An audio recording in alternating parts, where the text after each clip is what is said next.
दोस्तों, अगर आपने अपने घर का काम किसी कॉन्ट्रैक्टर को, किसी ठेकेदार को दिया है तो ये वीडियो को ज़रूर देखें।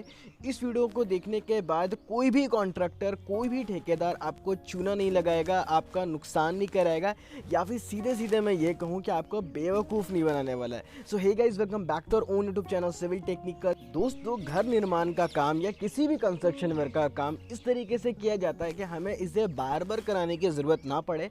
और ख़ास तौर पे जब हम अपना घर बनवाते हैं तो हम चाहते हैं कि ये जितना ज़्यादा मजबूत बन पाए उतना मेरे लिए अच्छा है, जिसके लिए हम अच्छा मटेरियल भी देते हैं और बहुत ज़्यादा पैसा खर्च करते हैं। लेकिन कॉन्ट्रैक्टर यहाँ पे क्या करता है, अपना छोटा सा पैसा, थोड़ा सा पैसा बचाने के लिए आपका बहुत बड़ा नुकसान कर देता है। और हाउस कंस्ट्रक्शन में क्या होता है ना कि आपको नुकसान तुरंत देखने को नहीं मिलता है, बट आने वाले टाइम में धीरे धीरे ये नुकसान आपके सामने ज़ाहिर होने लगता है और फिर आपको इसको ठीक करवाने में और ज़्यादा पैसा खर्च करना पड़ता है। तो आज बेसिकली मैं दो चीज़ों पे पॉइंट आउट करने वाला हूँ। तो सबसे पहली गलती यहाँ पे दोस्तों ये है कि फाउंडेशन का काम हो गया था, अभी क्या था, यहाँ पे टाई बीम का काम चल रहा है। ठीक है, तो टाई बीम कास्ट करने से पहले हमें शटरिंग देना है, लेकिन शटरिंग आपको यूज़ करना है जो प्लाई की शटरिंग होती है वो, या फिर आप एमएस प्लेट यूज़ कर सकते हो। लेकिन ये प्रोसीजर बहुत कॉमन आपको गाँव देहात में या फिर बहुत शहरों में भी देखने को मिलता है कि ये लोग क्या करते हैं ना, प्लाई यूज़ नहीं करके आपका ब्रिक वर्क करवा देंगे। ठीक है, फ्रेम तैयार कर लेते हैं शटरिंग के जैसे, और फिर इसमें आपका जो रीइंफोर्समेंट जो बांधना है वो बांध कर फिर उसको कास्ट कर देते हैं। ठीक है, लेकिन मैं आपको बता दूं दोस्तों, ये सबसे ही बेकार तरीका है। इसके बहुत सारे डिसएडवांटेजेस है, एडवांटेज कहीं नहीं है। ठीक है, और कई लोग जब अपने कॉन्ट्रैक्टर से सवाल करते हो ना, अब जान लो किस तरीके से आपको बेवकूफ़ बनाएंगे, तो वो कहेंगे कि नहीं प्लाई से अच्छा है कि आप ब्रिक वर्क करवा दीजिए। इससे क्या होगा कि आपके टाई बीम की मजबूती जो है ना वो और बढ़ जाएगी। तो चाचा चूना किसी और को लगाओ जाकर, ऐसा कुछ भी नहीं होता, सिर्फ डिसएडवांटेज है। अब मैं इसको डिसएडवांटेज बता देता हूँ क्या क्या। सबसे पहली बात क्या है कि जब आप ब्रिक वर्क करते हो ना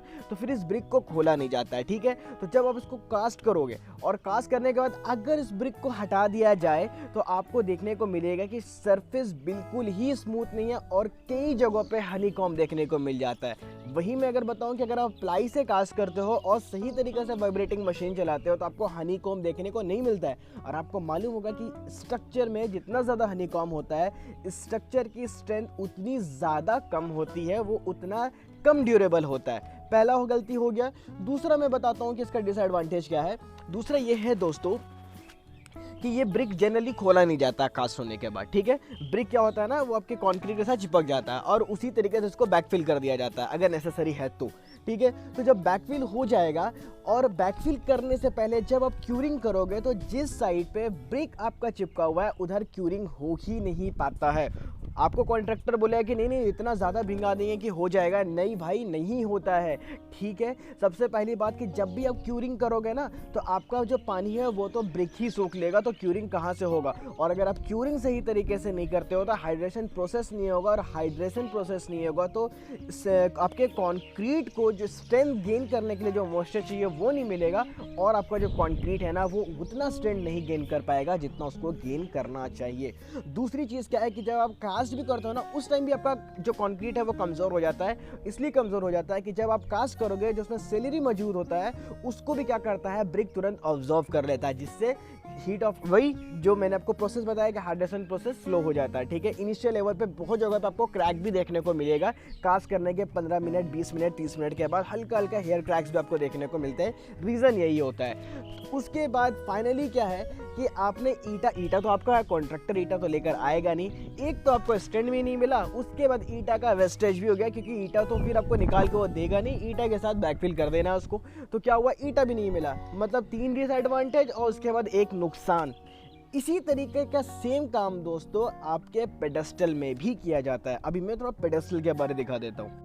आप साफ साफ यहाँ पे देख सकते हो सेम लेवल का काम यहाँ पे किया जा रहा है, सेम टेक्निक यहाँ पे किया जा रहा है और सेम तरीके से आपको चूना भी लगाया जाएगा, सेम एग्जांपल्स दिए जाएंगे, एडवांटेजेस बताए जाएंगे। लेकिन नहीं, पेडेस्टल हो, कोई भी चीज़ हो, बेस्ट होता है कि आप वहाँ पे प्लाई का यूज़ करें या फिर आप एमएस प्लेट यूज़ करें। ब्रिक यूज़ करना तो बिल्कुल ही सही नहीं है। रीजंस मैंने बता दिए, क्यूरिंग नहीं कर पाओगे, सेलेरी ऑब्जर्व कर लेता है, मॉइस्चर ऑब्जर्व कर लेता है, उसके बाद फिर ब्रिक आपका वैसे भी मिट्टी में चला जाएगा तो वेस्टेज ही हो गया।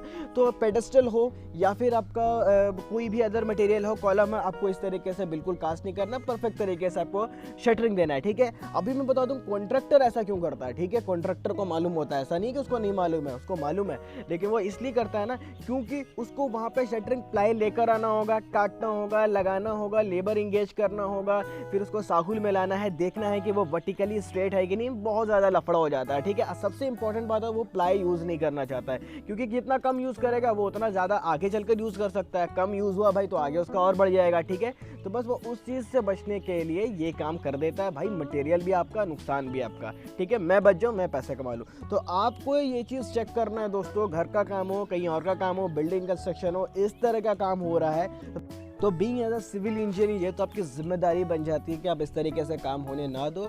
और अगर आपका खुद का घर का काम है, ठीक है, अपने घर का काम करवा रहे हो, सिविल इंजीनियर नहीं हो, लेकिन अपने इस वीडियो को अगर देख रखा है ना तो आप इस तरह का काम होने नहीं दोगे, आप उसको ज़रूर करेक्ट करवाओगे। आप वो जितना भी आपको एडवांटेज बता दे दोस्तों कि ऐसे कर दो, वैसे कर दो, वेट बढ़ गया है, ईटा लग गया है और मजबूत हो गया, नहीं, बिल्कुल ऐसा नहीं होता है। ठीक है, और बिल्डिंग कंस्ट्रक्शन से रिलेटेड बहुत सारी वीडियोज़ है दोस्तों, आप उसको चेक कर सकते हो। कमर्शियल बिल्डिंग कंस्ट्रक्शन से लेटेस्ट बहुत सारी वीडियोज़ मैंने डाली है। फिर ड्राइंग रीडिंग, जिसको ड्राइंग नहीं देखना आता वो ड्राइंग भी देख सकता है।